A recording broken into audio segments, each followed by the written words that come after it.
అందరికీ నమస్కారం. Welcome to India sisters kitchen. మేము మీ లతాను అమ్మును. మనము వితవితమైన చట్నీ చేసిన శనకాయల చట్నీకి ఉండే ఇంపార్టెన్సే వేరుదా. శనకాయల చట్నీలో కూడా విధంగా చేయొచ్చు. ఈరోజు ప్రమాదమైన శనకాయల చట్నీ మేము ఏ విధంగా చేస్తామని చూస్తాం రండి. ముందుగా ఇండియా సిస్టర్స్ కిచెన్ ఛానల్ని సబ్స్క్రైబ్ చేసి పెట్టుకోండి. పక్కన ఉన్న బెల్ ఐకాన్ని ప్రెస్ చేసి పెట్టుకోండి. అప్పుడుదా మేము వేసే వీడియోని అప్పటికప్పుడే చూడొచ్చు.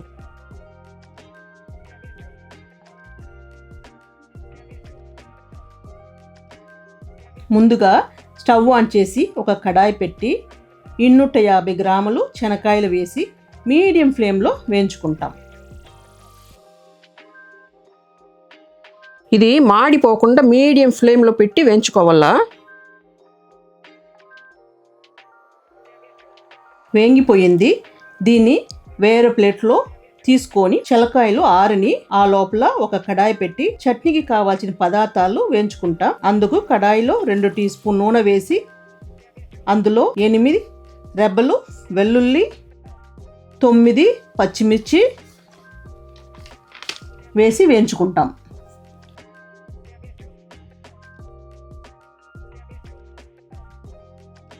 పచ్చి వాసన పోయేంత దాకా వేయించుకోవాలా. పచ్చిమిర్చి వెల్లుల్లి వేగింది. ఇప్పుడు ఒక పిడికిడంత పుదీనా,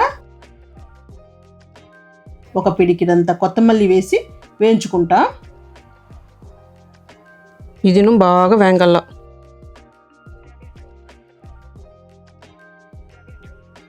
పుదీనా కొత్తమల్లి వేగింది. ఇందులో ఈ సైజ్ అంతా చింతపండు, 1 టీ స్పూన్ ఉప్పు వేసి కలిపి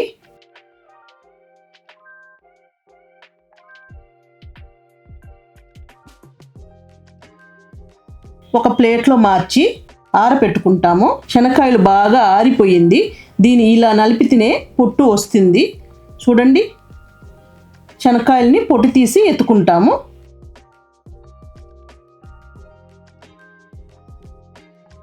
ముందుగా మిక్సీ జార్లో వేయించి ఆరబెట్టిన వాటిని వేసి 1/2 కప్పు నీళ్లు వేసి బాగా మెత్తగా గ్రైండ్ చేసుకుంటాము. తర్వాత శనకాయలను వేసి ఇంకొక 1/2 కప్పు నీళ్లు పోసి చాలా మెత్తగా లేకుండా 90% అంతా గ్రైండ్ చేసుకుంటాము.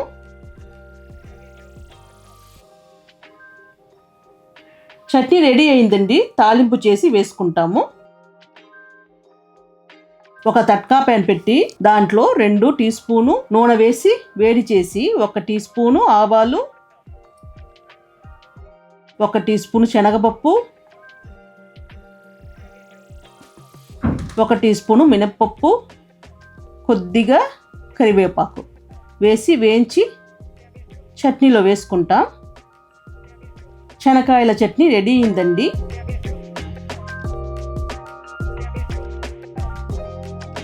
మీరు ఇదేలాగా చేసి చూసి ఎలా ఉందని కమెంట్స్లో చెప్పండి.